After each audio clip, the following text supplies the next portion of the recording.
Assalamualaikum warahmatullahi wabarakatuh. Saya Kawat Maji, ketemu lagi ya dalam pelatihan statistika deskriptif. Ini ditujukan untuk mahasiswa yang sedang menulis skripsi. Ada dua hal yang harus diperhatikan dalam membaca statistika, yaitu central tendency atau kecenderungan terpusat dan variability. Kalau central tendency itu mencari persamaan dari sekumpulan data atau karakteristik apa yang sama dalam sekumpulan data. Sedangkan variability adalah mencari perbedaan dari sekumpulan data. Coba kita lihat di sini, ada seorang wanita yang kebingungan dengan angka-angka itu, ya. Nah, kenapa dia kebingungan? Ya karena dia tidak punya pengetahuan dasar statistik untuk menjelaskan sekumpulan data ini menunjukkan apa. Ya. Jadi sebaiknya Anda punya pengetahuan statistika agar tidak seperti wanita itu. Ya. Ini saya berikan sebagai contoh ya. Pak Kribo penjual bakso, ya. Tapi saya singkat aja, nanti Anda baca sendiri. Yaitu ini adalah tempat Pak Kribo jual bakso, ya. Tentu ini adalah fake ya, artinya bukan sesungguhnya gitu ya gambar ini. Nah, ini pelanggan dari Pak Kribo ini banyak, dari pagi sampai sore itu selalu banyak ya. Dan hasil penjualannya itu bisa menyekolahkan anaknya sampai S2 ya. Kemudian juga untuk beli sawah dan bangunan rumah di desa. Jadi menjadi kaya beliau itu.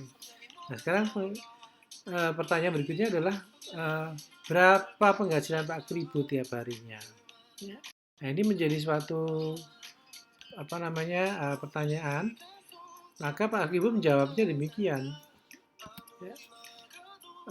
Tidak tentu, ya. Kadang rame, kadang sepi. Nah, ini Pak Kribo menunjukkan memahami bahwa tentang variability atau variasi dalam penjualan bakso. Ya. Sedang rata-rata penghasilan tiap bulannya dia ingat sekitar 30 juta rupiah per bulan. Ya. Ini berarti Pak Kribo berhasil mengidentifikasi pendapatan rata-ratanya. Ya. Nah, apakah demikian? Ya. Ya, ini kita bisa ini 30 juta rupiah bukanlah pendapatan rata-rata dari Pak Kribo, tetapi modus pendapatan per bulan. Ya. Mengapa demikian? Karena tidak mungkin menghitung rata-rata karena harus menyusun data sejak awal jualan sampai sekarang. Ya. Itu dijumlah kemudian dibagi dengan bulannya. Ya. Jadi itu agak susah. Secara teknis impossible. Tapi biasanya para responden itu kalau ditanya biasanya itu modus ya, bukan rata-rata karena dia tidak menghitung. Ya.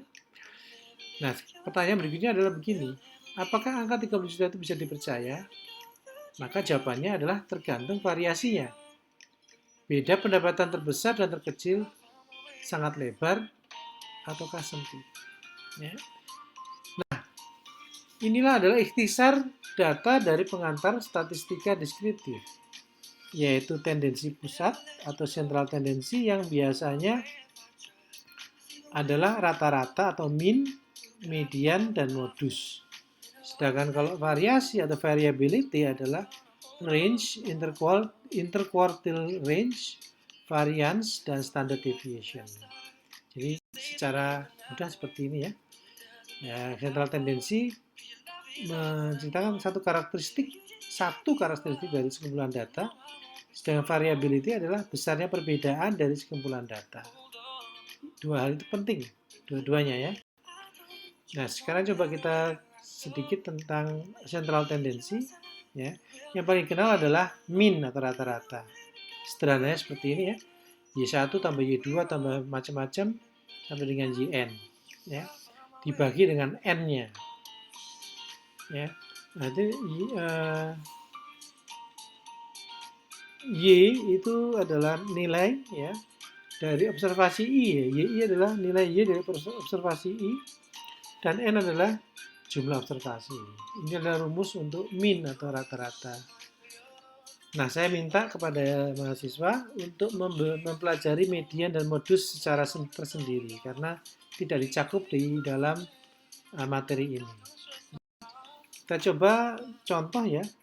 Ada nilai IQ 13 pelajar di kelas A dan 13 pelajar di kelas B. Nilai IQ-nya dengan rata-rata 110,54 itu untuk yang kelas A, 110,23 untuk kelas B. Totalnya memang adalah 110,4. Nah, apa yang bisa kita lihat di sini? Ternyata IQ di kelas A itu lebih tinggi daripada IQ di kelas B. Maka siswa di kelas A lebih pintar daripada di kelas B. Apakah kesimpulan itu bisa dipercaya? Maka perlu penghitungan variability. Ya. Menghitung variability hanya kita fokuskan pada varians dan standar deviasi. Ya. Untuk itu kita menghitung error tiap observasi. Menghitung varians dimulai dari sebuah deviasi. Deviasi adalah jarak antara nilai observasi dengan nilai rata-ratanya. Ya.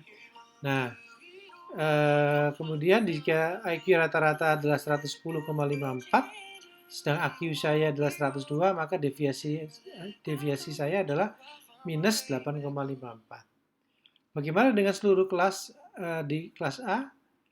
Maka setiap murid di kelas A dihitung deviasinya.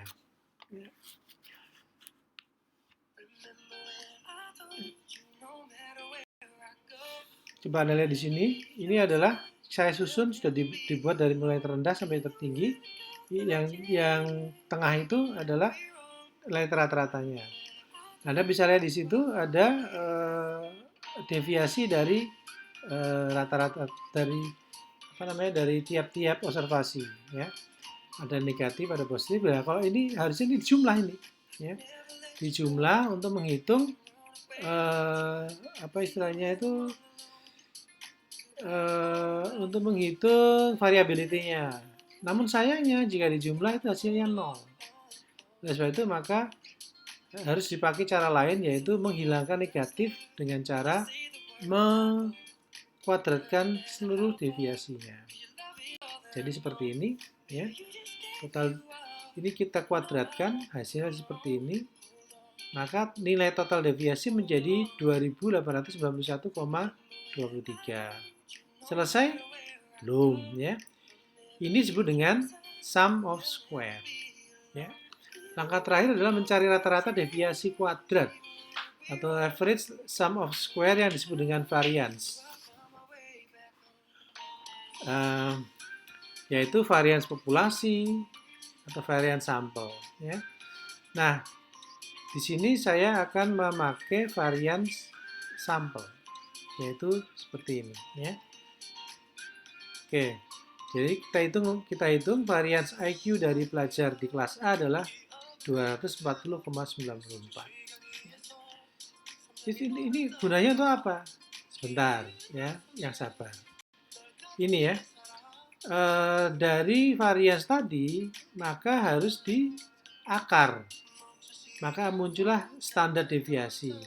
Standar deviasi adalah akar dari variance. Nah, tadi variasinya 240,94